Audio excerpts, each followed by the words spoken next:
What's up, everybody? One Fun Guy podcast in the studio tonight. I'm live with my friend Randy. Before we get started, guys, tonight's episode is sponsored by the Clubhouse Inc. It's www.shoptheclubhs.com. If you like this shirt or any of the other shirts I've worn in the past, that's where you go and get them, guys. www.shoptheclubhs.com or the Clubhouse Inc. on Facebook. So my guest tonight is going to be my buddy Randy. We've known each other since we were kids, literally. I'll let him give himself an introduction. He's got a fantastic story and life to tell. So, yeah, my name is Randy Kester. I've known Marco since we were 9 years old. We started playing Little League baseball together and, hit it off right away, which I think anybody that meets Marco pretty much hits it off with him right away. He's got one of those personalities, right? We also did like Cub Scouts together and stuff. And so I guess we've known each other for 35 years, roughly.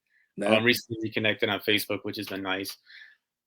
Personally, I've been married, 19 years now. I have 2 teenage daughters. I'm an avid runner. I work in a local public works here in the Chicagoland area. I'm a certified arborist for them. So I have a lot of fun, at work every day. And yeah, this is great, man. This is awesome. Let's get this thing rolling. Yeah. So we'll rewind then all the way back to the beginning. So we kind of lost touch right around high school, right? For the most part, we kind of went because we grew up in the same neighborhood, guys. So like I was on the Chicago side, Elmwood Park side, they butt up together. So if you're not familiar with the area, that's kind of how it works. So we pretty much stayed together all the way through junior leagues, traveling baseball. We get to high school, we kind of now, and let me just forward this backstory by this is long before social media, right? So this is when phones were still hanging on the wall. So you needed to dial out and actually talk to somebody. We didn't have cell phones. So this predates the internet pretty much at this point, is probably in its infancy at this point. So high school starts, we're old, aren't we? Jesus. Right. Yeah. So when you think about it, right, it's kind of bizarre. But so now we go off to high school. I do my thing. Randy does his thing. So pick up where you start in high school then. Oh, high school. Well, you went to St. Pat's, which is a Catholic school. Yeah. I went to our local, public school at Elmwood Park. I guess I started running there. I mean, I'm a big runner, so I'll go with that. I originally went out for the football team as a freshman, but I was like 4'11", weighed 106 pounds, and I really didn't have much talent, for football. They put me on the offensive line and I was just getting creamed like every single play. So the following year, my sophomore year, I was like, well, maybe I should try cross country. It's a little more my speed. I ended up growing to like be 6 feet tall, but right now, at that point I was like 5'2", so I wasn't going to do football again. There was no way. So I tried cross country. I absolutely loved it. And I've pretty much been running ever since. After high school, you went on to college. I joined the military, went down to Fort Benning, Georgia. Was running there, obviously. Did like 2 years of active duty with the Army National Guard. The rest of it was, like reserve time, basically. Mm-hmm. And then after that, just kept up with the running, and I've been doing it ever since. I try to get like 1,500 to 2,000 miles in a year. I've run 11 marathons and then just countless like local 5K, 10K races and stuff like that. Okay. So let's focus on running, right? So running, cross country, and high school. So I did track and field my sophomore year after I broke my fingers playing baseball, right? So I am very familiar with the track and cross country scene because of my involvement with shot put, disc, and hammer, and all the other stuff that goes with throwing aspect of it. Running in high school cross country, going into the military, same kind of running, same style, same effort. Yeah, so in the military, like in the Army, the APFT, the PT test, you would have to do a 2-mile run. Also have to do like as many push-ups as you can do in 2 minutes and sit-ups in 2 minutes. But the run portion, it was 2 miles. So when I joined, I assumed like everyone was gonna be in like this awesome shape, like there's gonna be like these killers like you see in, the movies, but that's not the reality. Mm-hmm. When I got down there, I was by far the fastest person down there. Most of the people that joined weren't runners. So for me to get like a decent workout in at like basic training, I would have to like run on my own time, like afterwards, just because the pace you're running as a group. So you're basically running as fast as like the slowest guy goes. So it wasn't really getting much of a workout in there.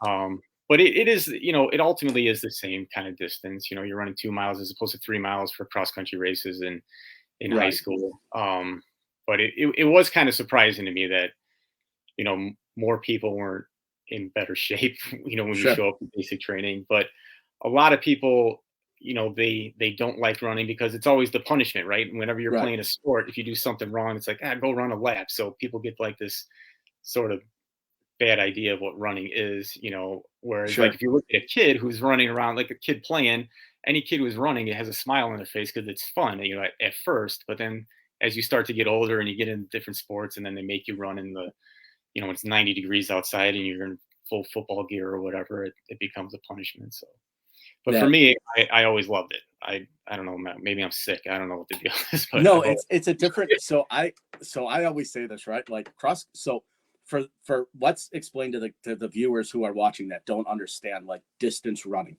So Mhm, cross country is a different training method than sprinting or like fast paced running. So when you see a sprinter running, he's generally built more athletically, like muscular, mhm, stronger legs, stronger torso, stronger arms, and he's putting all of his burst of energy into about a 50-second run down the track.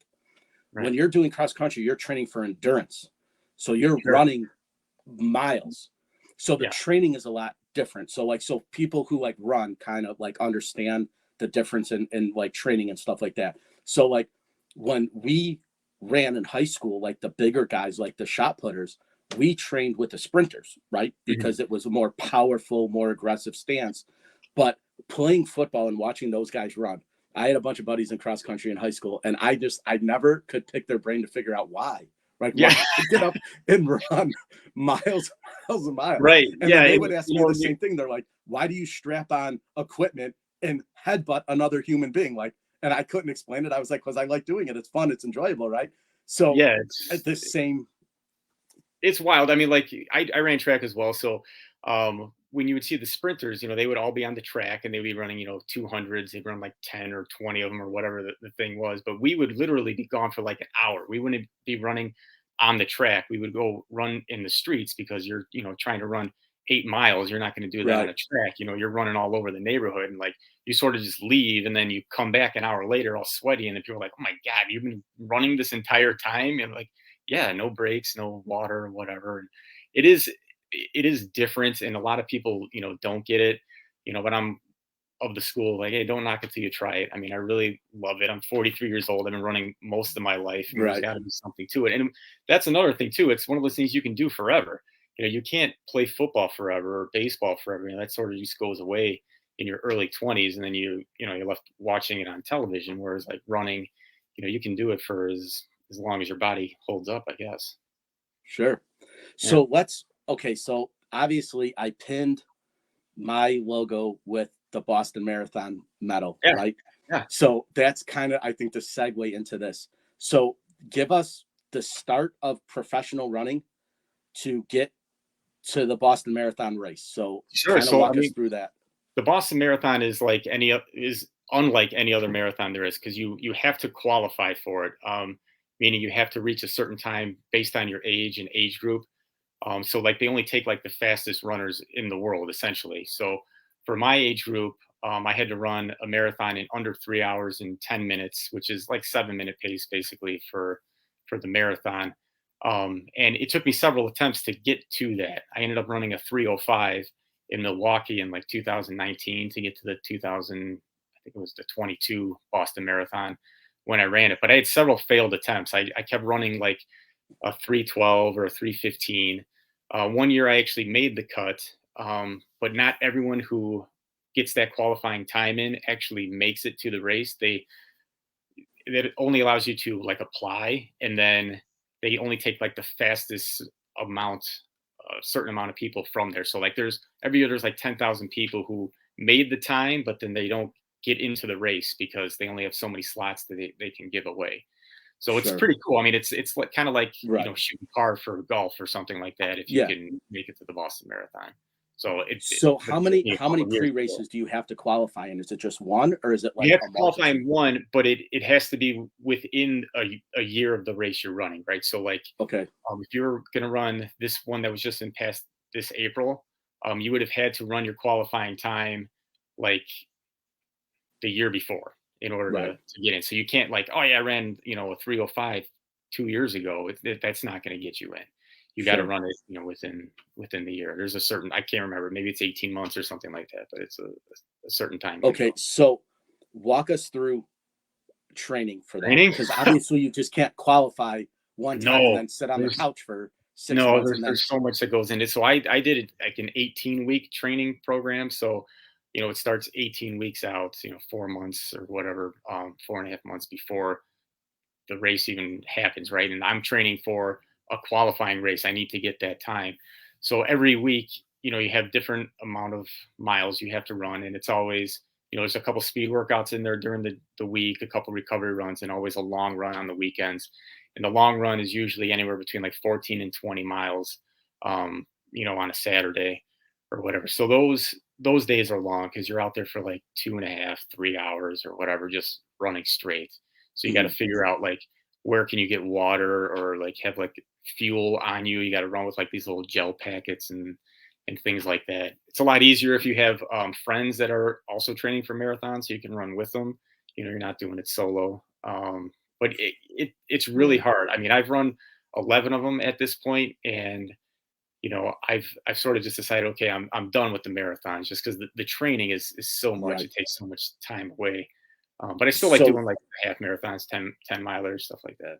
yeah, so obviously people who are professional runners that are sponsored and their job is to run all day will have a Mhm. great advantage over somebody who's got to work Oh 40 yeah, hours a week and then train yeah, on top of it, right? So how right. does that like balance work for you? You work a job, you Monday through Friday, Mhm. you have to still train during the week. Is that a before work thing, after work thing, during work? Like how does that So I, training I like do it right when I get home. Just because I work a physical job being in public works, so I'm kind of tired when I get home. So I know like if I get home and I sit on the couch or I'm in the recliner, like I'm gonna fall asleep. So like I just get home right away and I'm like, all right, out of the work clothes, into the running clothes, and go hit the road. And that works out pretty good for us because, like I said, with two teenage daughters, they're usually at like practice or doing homework or something like that during the time when I get home from work. So I'm not really taking any time away from being with them or anything like that. But okay, yeah, it is hard, and it's something that I don't know if I'm proud of it is the right word, but I'm glad I do it. Even though I'm working this sure. physical job, because it's Well, not something it's that most so people do that work a right. job So like the Boston Marathon is like that. Mhm. the standard for distance running. It Right. pretty much because people from all over the world come to the Boston Marathon to run. Mhm. So being proud is definitely something you should be. That's awesome.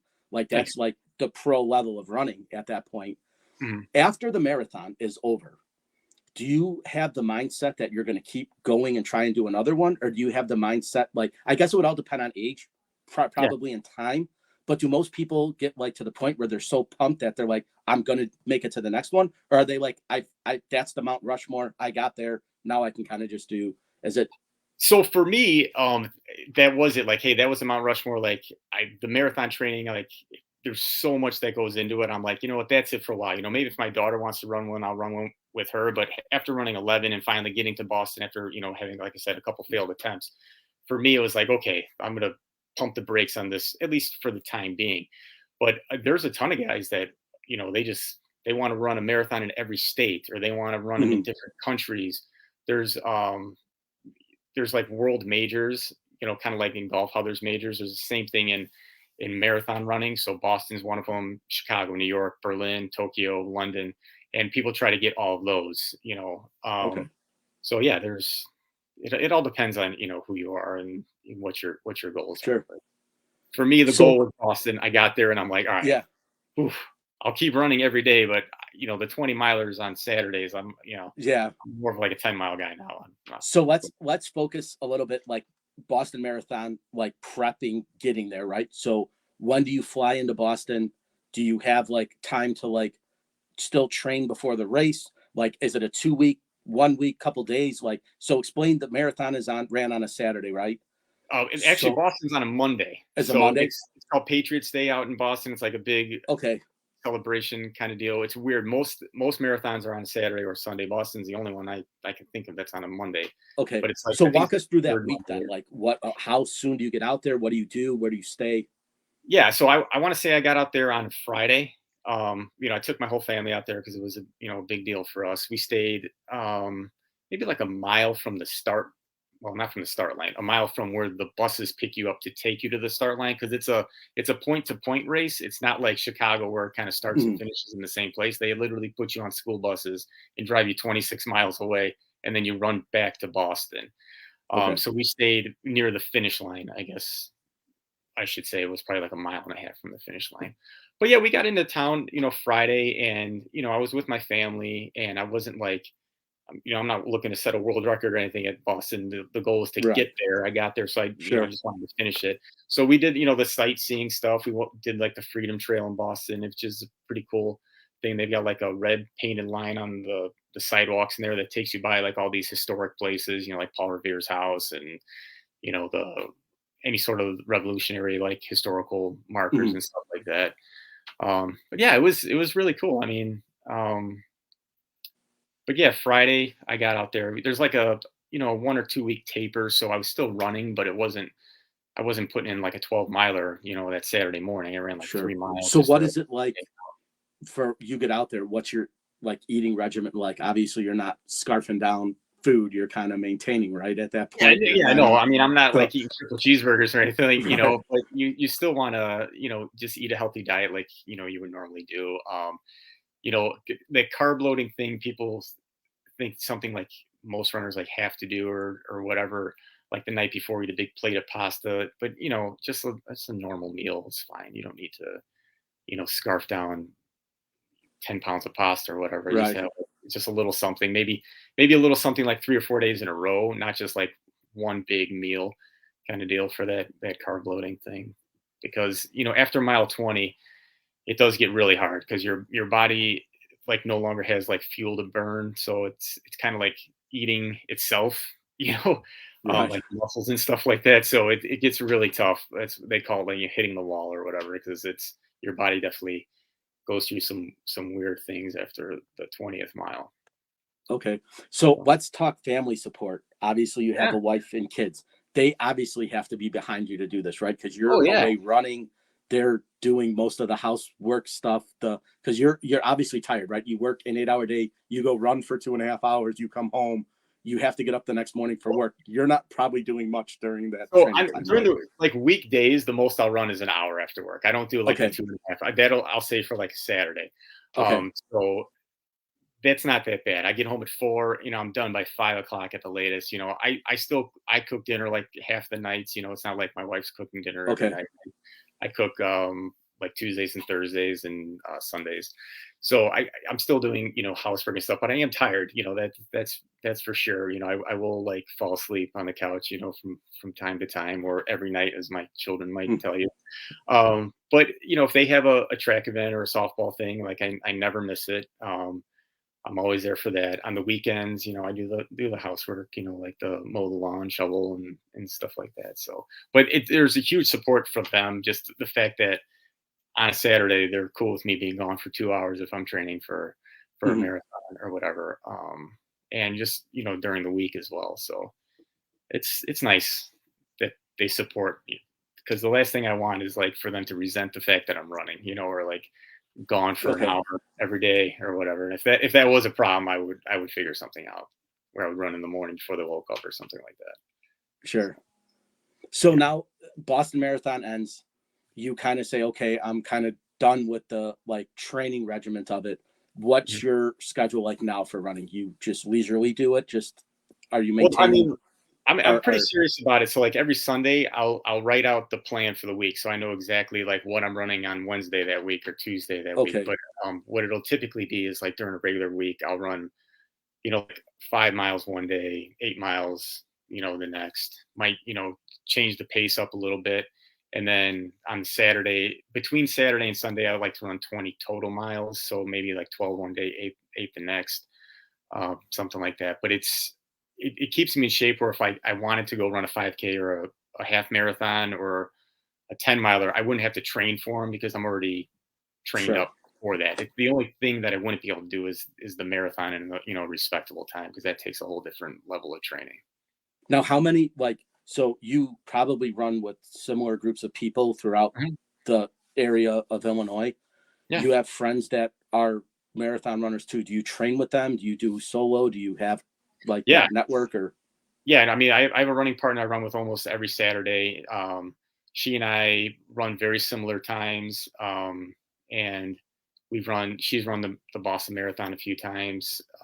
okay. She's also stopped running marathons, and then we are in a run club called Fast Track, and I got plenty of guys there that are just as fast as me or faster. So if you want to push it a little harder, you can definitely find someone to run with there. And those guys meet on Mondays and Wednesday nights. So Yeah, it's crazy because Crystal's like really close friend. They call her cousin. She runs all the time mhm, too. She's done a bunch of marathons and and it's the same thing. Like her husband's a teacher, so they kind of have that like good support, system and stuff like that. But she's runs constantly. She's always posting stuff, and so it's just kind of yeah, interesting to see the length of time that they put into it to do it and like what it takes. Because she's always saying I qualified for this race in this time or I've done this. So she keeps everybody kind of posted on. yeah, that's cool. That's it's exciting for me to hear that. I mean, I love talking running, and if Yeah, someone, because you're only one of three people that I know that actually ran and participated in the Boston Marathon, right? So yeah, I met this guy who was in the military too. He was a special forces guy. He actually got shot in Afghanistan, and gee, he kind of was going through the same surgeries I was going through.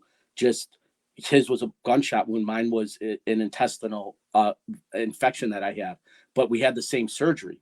So I reached out to him and I was like, listen, I was like, how did you recover from this? Was it like easy for you? Like, cause he went through multitudes of surgeries like I did. And we kind of talked about like recovery, right? And he's hmm, like, well, he's like, I made a full recovery. He goes, or as much as I could be recovered. He's like, I'm training for the Boston Marathon. So I was like, that's kind of like, so it gave me hope that I would get better because yeah, for a long time, I didn't think I was going to be able to do pretty much anything with my life after that. I was oh pretty my much god, devastated. I'd been through my seventh surgery at that time. And I was just, laying in bed and I was like, I didn't know if I was going to get up. Right. So that was kind of, yeah. Well, it's awesome that you found that guy and you were able to talk to him. I mean, I'm yeah, sure that helped a lot, right? yeah, it was huge. It was a he, and it's funny because he lives up on the northeast coast, so he's in that area. Mhm. And he was driving to his family. We were on the phone for like 5 hours one day. We just talked like the entire time, but he doesn't realize. Like I tell him now, but I was like that conversation, kind of like almost rejuvenated my spirit enough to like want to continue on and like get better and like not woe is me, like feel sorry for myself type of thing, because Right. at one point I just physically wasn't able to move. Like I my wife was trying to help me get up and I could not do it. I just wasn't. I was bedridden and I didn't know what I was going to do. I didn't know if I was going to walk, right? I Wow. just couldn't get up. So having that conversation with him kind of got me through the darkness. But it's like, but then when he said he's going to run the marathon, I was like, that's awesome. And so like now we keep in touch. And Great. Well, good but for yeah, him. it's a unique thing that was we met on just this random, like I was on Instagram and I happened to catch a story on a YouTube clip and I went and watched the whole hour and 30-minute YouTube thing and his Instagram handle was on there and I reached out to him and He that was called you. that was it. Yeah. That's great, man. That's wow. Good for him. That's awesome, man. Yeah. So that was really cool. So Yeah. now post this, how do you pick your marathons now? Like how do you choose them? Do they choose you? Do you like Oh, kind of yeah. So I mean, I ran Chicago twice when I was like really young, like 20, 21, and I picked those just because it was the local one, and it was like everyone's doing that. Um, but from there, I actually ran two when I was in the military. I was stationed over in Germany for a while, and one just popped up over there in Regensburg, Germany, and I was like, you know what, I'm going to do it. I'm not really trained up for it, but I'm in shape. I'll be able to run this. So it was, like not even a half an hour away from post. So I went over and ran that one, and that was really cool because now I can say I've run a marathon in a different country.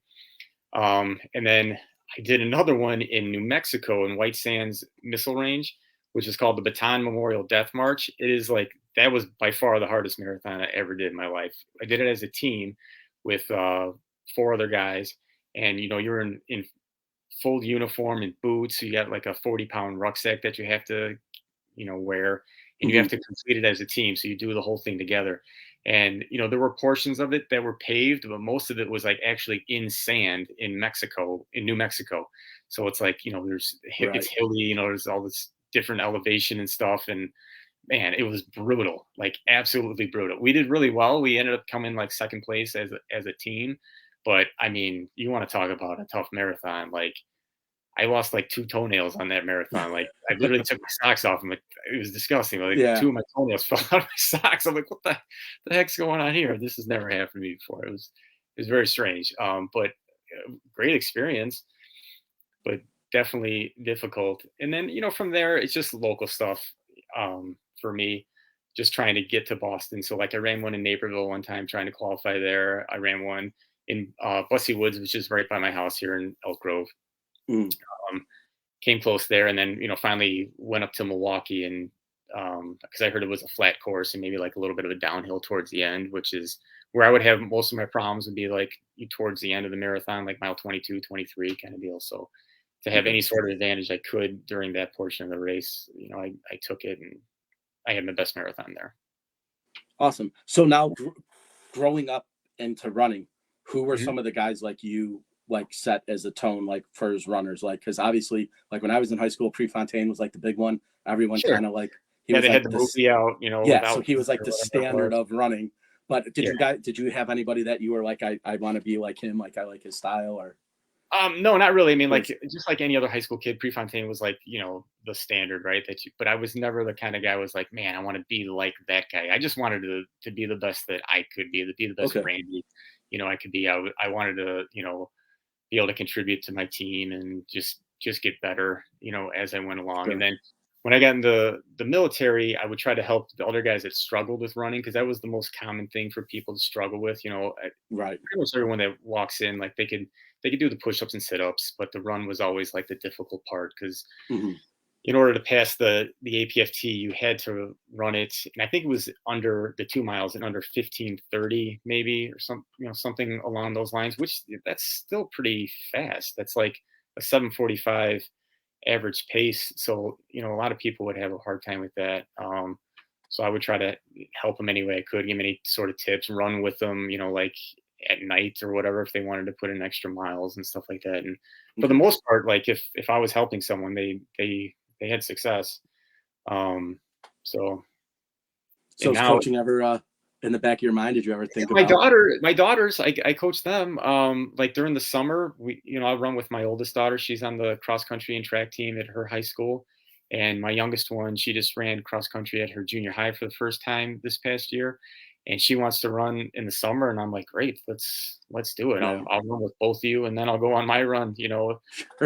My oldest one, she's getting probably about the pace that I'm running at now, for like a shorter distance, she can keep up with me. So Mhm. hopefully soon she can keep up the whole way. And but that's a lot of fun, running with them. Sure. So So how do you do you follow any of the military guys that do like the marathon running, like Chad Johnson or like David Goggins is a big one, right? He's no, I MFing don't know anything everybody on about a this. Yeah, I'm not real big on social okay. media. Like I'm on So Facebook. I'm in a yeah. few groups and stuff like that, but I don't. Yeah, So I've never. so David Goggins, like when we were like, for law enforcement, he's kind of a big motivator because he's, kind of like a get your butt up and go do stuff, right? Like don't life's not going to hand you anything. You have to earn. So as like a motivator, he's kind of the guy they stick in front of you, right?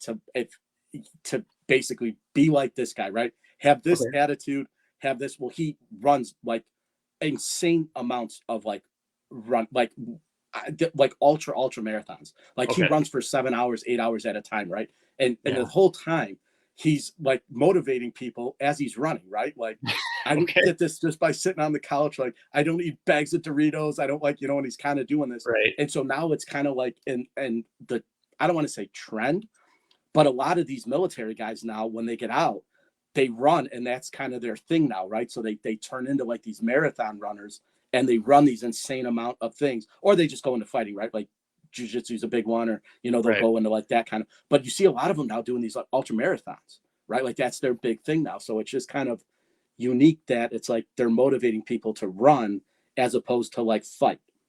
Right. Yeah, So that's yeah, interesting. Yeah, no, let's check that out. it's yeah, It it's sounds cool. good. Yeah. Yeah, so the and like I said, David Goggins is kind of like you know, obviously my wife runs her own business. So Hmm. when you talk about people that motivate you, a lot of his stuff overflows into the business world because he uses kind of that same concept like Jocko does, where it's like you take what you learn in the military or any walk of life and you apply it to what you're doing now, which is a business owner or marketing or recruiting or whatever you're doing for your company. They take that military attitude and they basically throw it at you in the business world. So from my perspective, I knew who all these guys were. So, you know, my wife is talking with a bunch of girls and somebody happened to mention him. And they're like, yeah, you should read David Goggins' book. And I was like, well, I have an autographed copy of it if you like want it.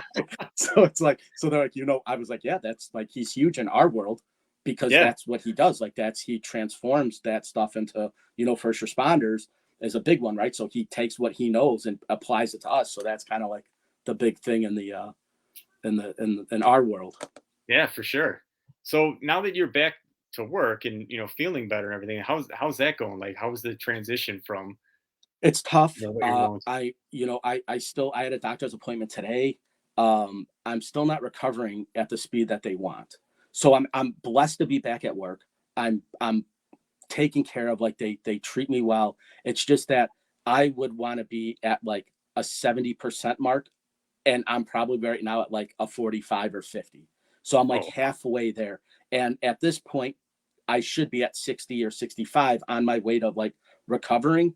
And the doctors are like, we just don't know if you're ever going to get back to like a normal functioning because I'm prone to more infections. I'm prone to more, you know, things happening to me, which I don't like. I never wanted this, right? Like, it's just weird because like it's hard to explain to people that like I just started getting sick one day, right? And it was affecting my work. And it was, I didn't know what to do. I thought it was just a normal thing. I was trying to like self medicate and, you know, you self yeah. prescribe and like be my own doctor and try to figure this out. And then at one point, I realized it wasn't going to happen. And I ended up, you know, getting some tests done. And they were like, you need to go to the ER. Like, you have a serious infection and you're going to die if you don't get this taken care of. So Yeah. that was and so Crystal packed me up in the car. I went to the ER. They checked me in. They admitted me, loaded me up with antibiotics, and they basically told me after 4 weeks that you're going to need surgery, and you don't have a choice in this. If you don't get surgery, your intestine's going to rupture, and you're going to get sepsis, and you're going to pass away. So I was like, Wow. okay, then surgery it is. But then I had my surgery, all the complications, and then everything just went. So being back at work was like a huge thing for me, right? Because when you're First sitting in step, the right? doctor's office and you have, at that point I had 11 years on. I had gotten sick like right in, going into my 11th year. And I worked hard to get where I was, right? Like it wasn't an easy road. Like I did the things I needed to do to make myself get to where I wanted to be. And when I was there, it was awesome. I had a great gig. I had everything going for me. And then after all these surgeries, when the doctor says, you know what, you might not be able to go back to work. Like you might have to just medically retire and, you know, just live life comfortably because you're not going to be able to do anything physical ever again. It's just not going to happen. And so I was like, okay, so that was the reality I faced. So Right. then I went to another doctor and the doctor said, listen, we have two more things we could try to do for you. We don't know if they're going to help, but they might. And it was a gamble. And I said, well, I've come this far. I've survived twice now, right? Where I should have been on the other side of the dirt at this point. And I was like, let's try it. And so they did another surgery. It removed my spleen and part of my pancreas in order to produce more blood, and so it kind of worked.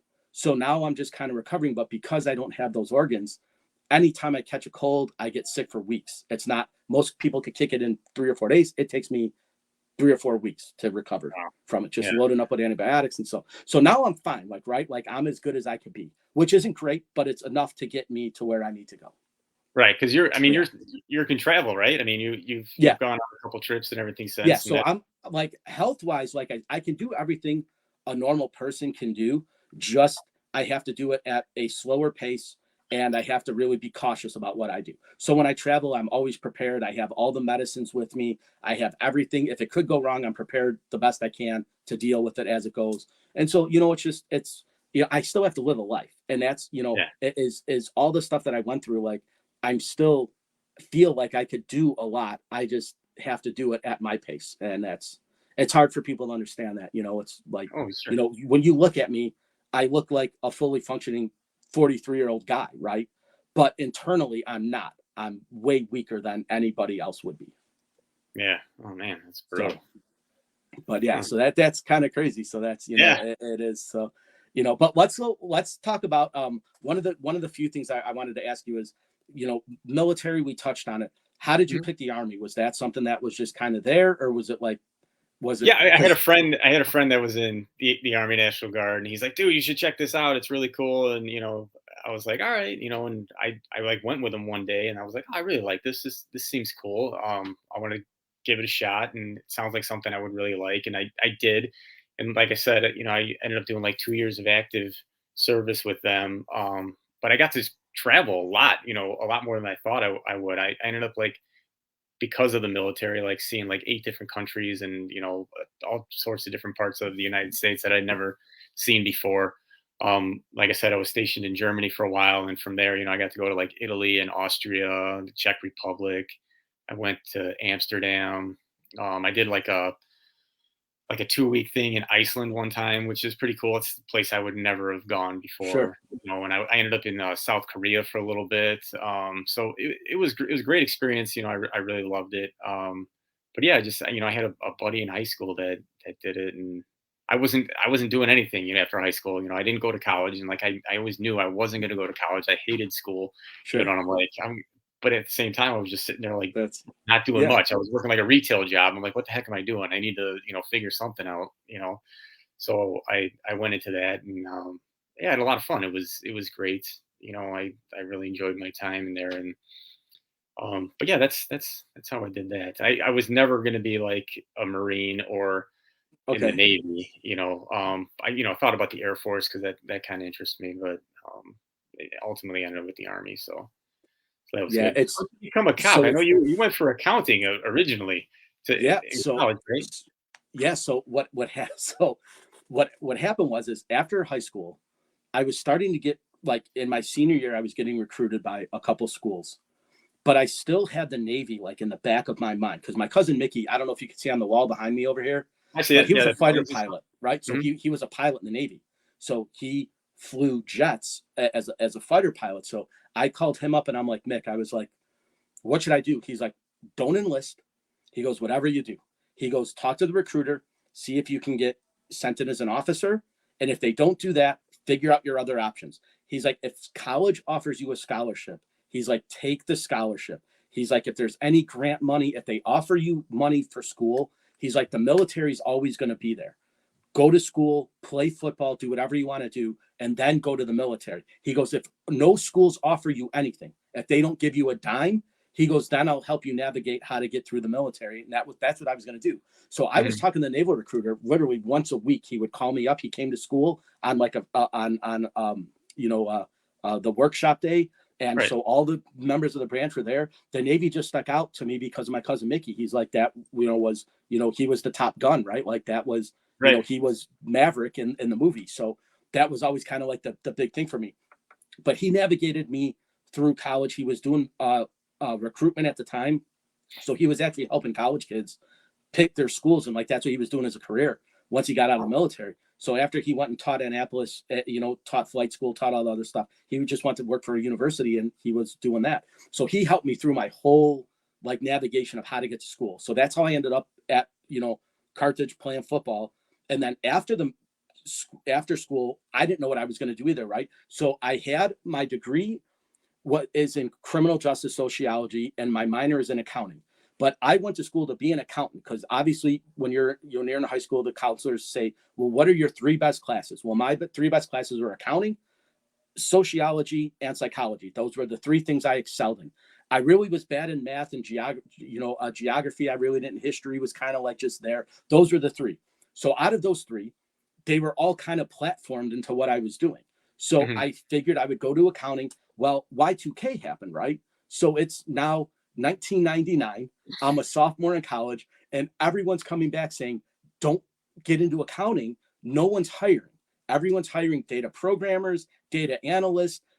auditors, things like that, because it was all digital. They were figuring out if 99 was going to roll to zeros or crash. Right. So I freaked out. So I called home. I talked to my mom and dad. I'm like, I don't know what to do. They said nobody's going to get a job in accounting in the next 15 years because it's all going to be computer. So do I go to computer science? Do I go to like technology? Do I switch over? So I had taken business law. I had taken it. So I took two business laws, business ethics and ethical law. And so I had law below me. So I says, well, what do I do now? So I talked to my professor. He says, listen, go take some crim classes. You have all the law stuff. That'll count towards crim. He's like, we'll see what credits we can transfer over and try to get you on pace to graduate on time so you don't have to start all over again. So going into it, I was already now 39 credits ahead of where I needed to be because of all the law stuff. So I caught up on all the crim classes, sociology. I took them all as at freshman level courses as a junior because I needed them as prerequisites to move on into, sociology. So I did all that. I graduated with extra credits, right? So I think you needed 125 college credits to graduate or 130. I was at 158. So I was like way above because I had double dipped in a lot of the stuff. So with that being said, that's how I got into the sociology, criminology part of it because I freaked out. Now, had I stayed in accounting, I would have been fine, right? No, nothing happened. Everything picked back up. A couple of years later, I would have been fine. But I switched over, and then I even went to business after college. I worked for a car dealership for a year and a half just to think that I could do financing or go back into the accounting thing. And I just hated it so much. I was just miserable. So I got my first law enforcement job in 2005 and I never went back. So my daughter, she's a junior in high school right now. So she just took the SAT. She gets the results back like in a week or something like that. But she's going through this whole process too of like trying to figure out like what school to go to and what to go into. And I'm just like, just go in undecided, man. Don't feel like you have to have, you don't. It's going to change, and it's like, a different time 17 frame. years old. How are you going to figure out the rest of your life right now? So when you get to college, you take prerequisites no matter what. There's 7 or 8 classes as a freshman you have to take. You take 4 your first semester, 4 your second semester, and then you get to fill in 1 class on each one. So you take all the basic math, reading, English. You don't declare your major until your sophomore year anyways. So you have time to figure it out. The big thing is money, right? What are they going to offer her in terms of scholarship, grant money, money that they can loan out? Because obviously the purpose of it is to not take out student loans. I try to avoid those at all costs, right? But sometimes you just have to. I was fortunate enough where I got a big grant. I didn't have to take any loans out. Yeah. So it was unique for me in that way. But that's the big thing, going into schools now is the big one is obviously, navigating that. But so we're running on to 43 minutes roughly here. After we had lunch that day, you talked about, I don't want to like go into that, but you were talking about that fitness program. Do you want to? Oh yeah. So based on that real quick. Yeah. So, I mean, being in public works, like I said, like the public perception kind of is like a bunch of guys leaning up against a shovel, right? Like not really, fitness guys. But there's actually quite a few of us that, like myself, run or have like an exercise program or whatever where I work. And we've actually started like a committee to help the other guys at my work, like try to live like a healthier life or, get an exercise routine going or, better nutrition or whatever.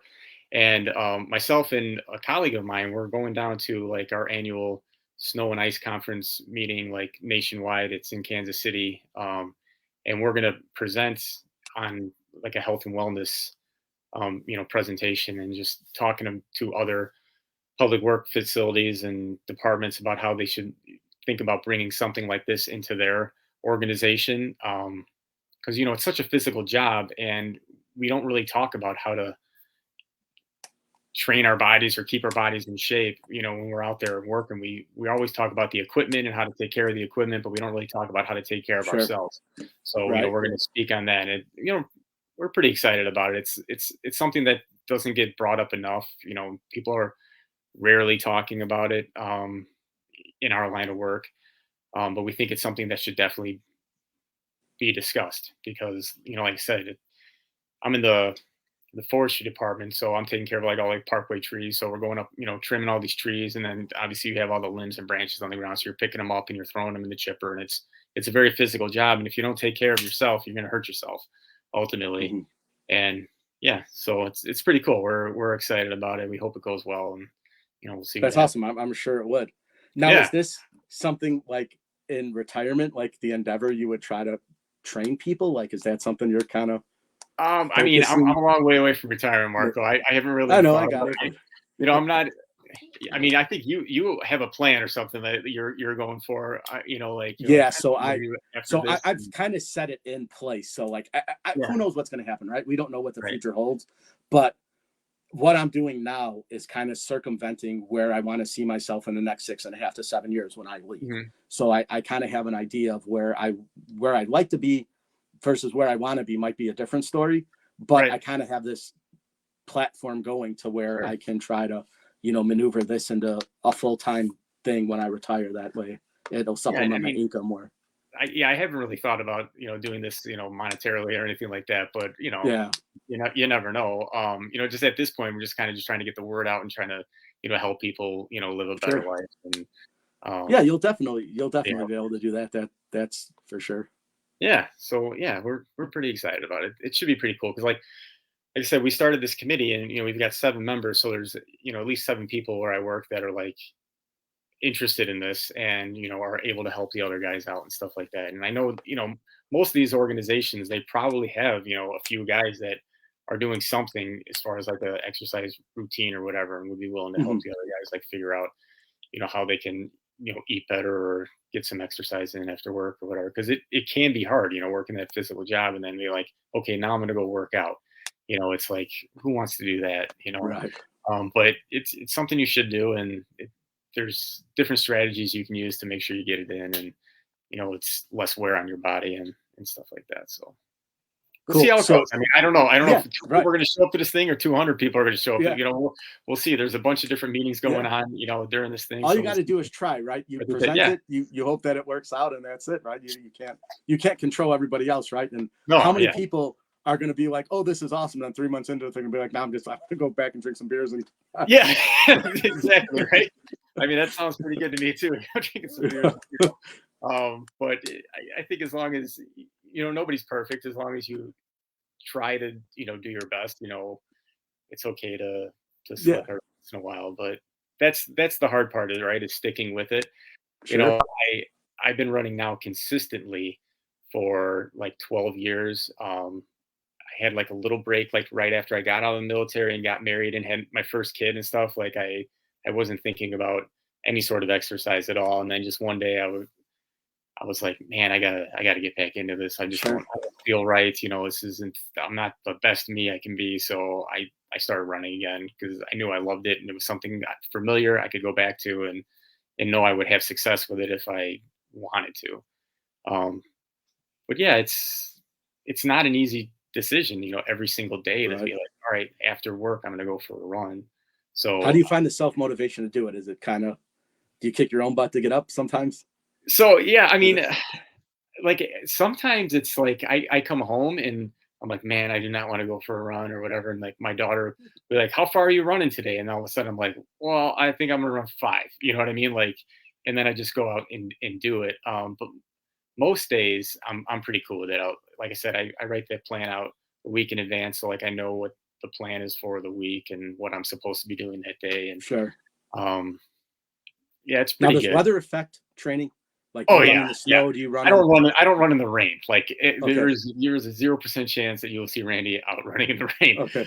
But like as far as like the cold goes, like I'll run if the wind chill is like minus 19 or warmer. Like I'll be out there. If it's minus Okay. 20, I don't run. Or if like the wind is like 25 miles an hour or above, like I won't run just because it's too difficult. But like snow doesn't really bother me, and the cold doesn't really bother me. But the rain, Okay. for whatever reason, man, I don't like the wet shoes. I don't like Yeah. sticking to my body, and it just drives me crazy. So So as far as running shoes goes, what's your go to? I like Asics. That's what I run in. Okay. For like races, I run in like Nike has like this thing called like the Vaporfly. It's expensive shoe. It's got these like carbon plates in them and stuff, and it does give you like a bit of advantage for when you're running a race. But just like the everyday trainer, I like the Asics. They're durable. They last me. You usually get about 500 miles out of them, and Okay. when you're running 15 to 2,000 miles a year, you're going through 3, 4 pairs. So Sure. I try to find them on sale if I can. Yeah, you know, absolutely. going That's through so many a year or whatever. But yeah, nice. So, what do you have coming up? Do you have any races that you're getting ready for, or is this just so there's is it actually a public works race that I've run the past 2 years. It's in May, so that would be my next one. It's a 5K, and it's just a bunch of public work guys and like public okay? work, contractors and affiliates and stuff like that. So I mean, it's not a serious race, but Awesome. it's fun, to run Yeah. it with some of my friends or whatever that are in public works, and get a couple beers afterwards and just hang out. It's after like there's like a public works like convention and rodeo where they have like plow competitions and backhoe competitions at this thing. Okay. So it's kind of a fun day. So that's the next one. And then I'll probably hit one in the summer, like in June or something like that. Awesome. Maybe with my daughters when they get out of school. Yeah. So now, when you go to track meets as a dad, Uh-huh. and you see how do you cheer? Are you like kind of just low and kind of, or do you give them pointers, or do you yell like So I arms don't up yell. or shoulders I don't squared? yell. That's like a pet peeve of mine when people are Okay. yelling from the stands because I'm like, they can't hear you. What are you Yeah. doing? Like, why are you yelling? But I definitely will give her pointers as far as like pacing goes and stuff like that. I'm like, whoa, you went out like way too fast. Like I'll keep track of her lap times and stuff. So if she's running the mile and she's trying to get 6 minutes, that's 90 seconds a mile, right? Or a lap.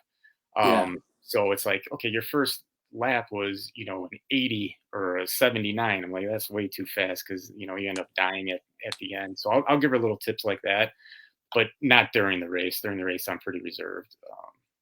So Just if cheer. you, so she comes home and says, "Hey, the coach told me that I should go as fast as I can out of the gate and run until I can't run anymore." Do you say that's not the? Do you let the coaches coach, or do you kind of step in and be like, "Listen, that's not a good approach"? So it's funny that that happened for like the 800 or it was either 800 or 400. I can't remember. And they said, just go out as fast as you can. And I'm like, no, you're not. No, you're not doing that. Like, get out. Don't get boxed in. But you can't run the 800 at a sprint. I mean, nobody can do that. I go, that's. I don't. I think you either misunderstood them, or if you didn't, you're not doing that. That's not the way you run that race. So, but for the most part, I do let the coaches coach, because typically it's good advice. Sure. Maybe I don't agree with it, but I'm not there every practice. I'm not, Right. let them coach. But like something like that did happen, and I was like, no, that's crazy. We're not doing that. Because it's unique because like I didn't know this like in high school, right? Because high school, the throwers kind of stay with the throwers, the Mhm. runners stay with the runners, and the distance guys stay with the distance guys. And then the unique anomaly are the decathletes, right? Because Right, they have to throw, so they come and we'll tell them how to basically get the best throw they can. Because all they're doing is trying to score points, right? right. You're not going to have a decathlete throw 65 feet. It's just not going to happen. No, But because if they they're could throw built to be way 35 or 36 and compete, that's what they're looking at doing. So they were kind of the unique anomaly. But when I got to college, they encouraged everybody to be a team, right? So in high school, you were just kind of you stayed with your buddies. Obviously, I had 3 thrower friends that were football players. We kind of just did our own thing. So after we threw, we go and grab some food. We kind of hang out, walk around. We didn't really have to do anything. Where in college, we were like encouraged to be like part of the team, right? They wouldn't Mhm. let you leave. You were on the bus together. You were a 5, 6, 7 hour drive to whatever university you were at. So I kind of learned more of the strategy of running, right? So when you have a guy that's really good, you have to have like an offset guy and a relay to basically maintain where to get the last guy the baton that's going to run fast. Or in a Right. distance race, you have 2 guys on the same team. One guy sets the pace and the other guy kind of treks. So like everyone has their role, which in high school you don't realize that, right? Like you don't realize the thought that goes into running a race. Sure. Yeah, like a lot of times, like in the Olympics, they'll say, if you're running like the 5K or whatever, oh, this pace is really slow, and these guys they're just going really slow because they know they have an awesome kick, and like, hey, if I can just be around for the last 800, then I got a chance of winning. So they'll get out in front and slow the whole pack down, and then if no one takes over, then they're in the right spot. They're exactly where they want to be, where they can out sprint the guys at the end. There's a lot of different Right. stuff that goes on that Yeah. people don't realize or don't think about. So, Yeah. It's but like with unique. throwing, you're just throwing as far as you can, right? You're just Yeah. It's all right. you're So, all in so obviously, momentum and stuff. it's funny because I didn't want to throw in college. I had told my coach, I'm like, I'm not doing it. I'm focusing on football. I don't need track. I did it for 2 years in high school. He goes, but you're good. And you got it. You're going to score us points. He's like, and we need points.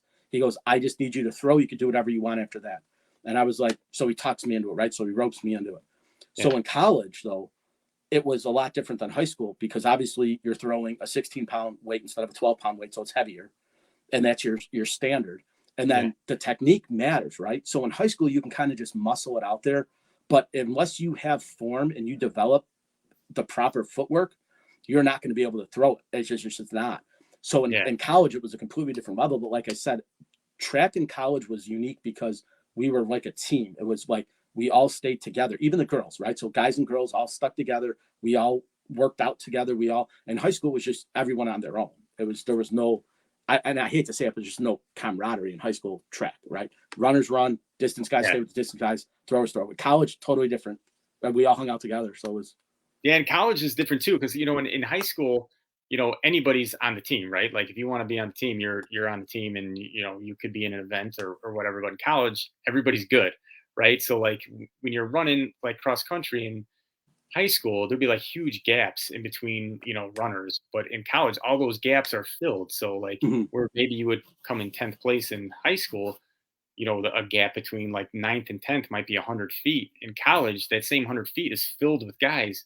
So now you're not going from 9th to 10th, you're going from 9th to like 70th or whatever. And I'm sure throwing is the exact same way, right? Inches matter probably. Yeah. Right? So obviously college is offset, right? So you have guys that consistently throw 45 to 50. That's kind of where I was. I was in that like 43 to 53 range.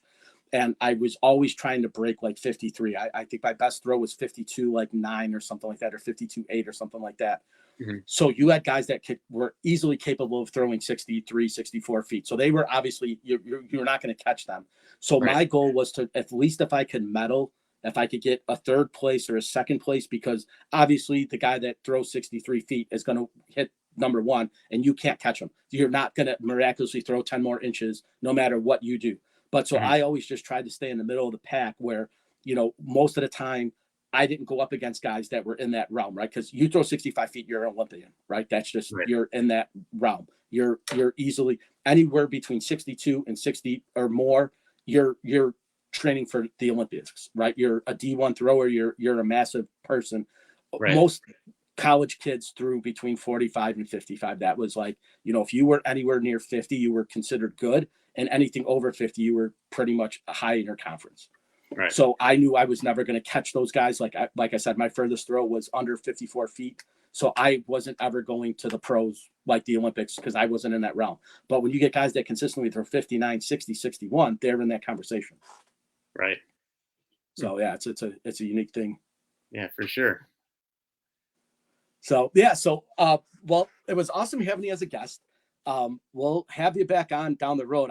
We'll figure out this fitness thing and we'll see how that goes for you. And then we'll talk shop again and we'll go from there. And I always like to have my guests come back.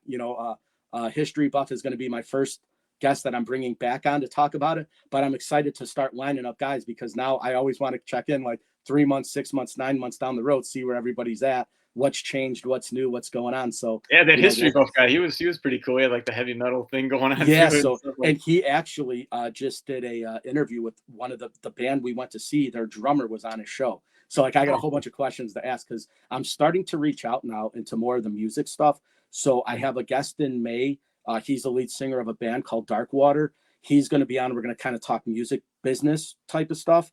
But I just music's always been a big part of my life. So I'm trying to get musicians on and like guys that, I that are in bands and that can play. So I'm networking more that way. You know what I mean? Like it's, so I'm expanding out, but it's still like, I had core group of people that I wanted to have on my show. So that was from the very beginning. Right.